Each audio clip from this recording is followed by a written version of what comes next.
ನಮ್ಮ ರಾಜ್ಯ ಕರ್ನಾಟಕ. ಪ್ರಾಕೃತಿಕ ವಿಭಾಗಗಳು.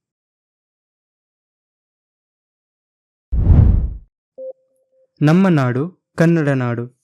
ಕರ್ನಾಟಕದ ಕುರಿತು ಅಧ್ಯಯನ ಮಾಡೋಣ. ಇದು ತನ್ನದೇ ಆದ ಹಿರಿಮೆ, ಗರಿಮೆ ಮತ್ತು ಪರಂಪರೆಯುಳ್ಳ ಭಾರತದ ರಾಜ್ಯಗಳಲ್ಲಿ ಒಂದು.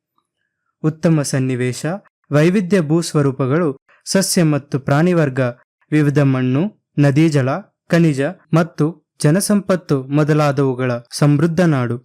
ಸಾಹಿತ್ಯ, ಕಲೆ, ಸಂಸ್ಕೃತಿ, ಧಾರ್ಮಿಕ, ಆಧ್ಯಾತ್ಮಿಕ, ಐತಿಹಾಸಿಕ, ಪ್ರಸಿದ್ಧ, ಪವಿತ್ರ ಮತ್ತು ಪುಣ್ಯಕ್ಷೇತ್ರಗಳ ನಾಡು.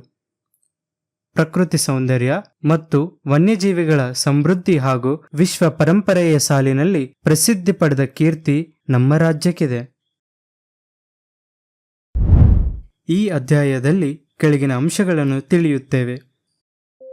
ನಮ್ಮ ನಾಡಿನ ಹಿರಿಮೆ, ಗರಿಮೆ ಹಾಗೂ ಪರಂಪರೆಗಳ ಬಗ್ಗೆ, ಕರ್ನಾಟಕ ಎಂಬ ಹೆಸರಿನ ಹಿನ್ನೆಲೆ ಹಾಗೂ ಕರ್ನಾಟಕ ರಾಜ್ಯ ರೂಪುಗೊಂಡ ಬಗ್ಗೆ, ಕರ್ನಾಟಕದ ಭೌಗೋಳಿಕ ಸ್ಥಾನ, ವಿಸ್ತೀರ್ಣ, ಭೂ ಮತ್ತು ಜಲಮೇರೆಗಳು ಹಾಗೂ ನೆರೆಯ ರಾಜ್ಯಗಳು, ಕರ್ನಾಟಕದ ಪ್ರಾಕೃತಿಕ ಲಕ್ಷಣಗಳು, ಕರ್ನಾಟಕದ ಪ್ರಾಕೃತಿಕ ವಿಭಾಗಗಳು, ನಮ್ಮ ರಾಜ್ಯದ ಬೆಟ್ಟಗಳು, ಎತ್ತರವಾದ ಶಿಖರಗಳು,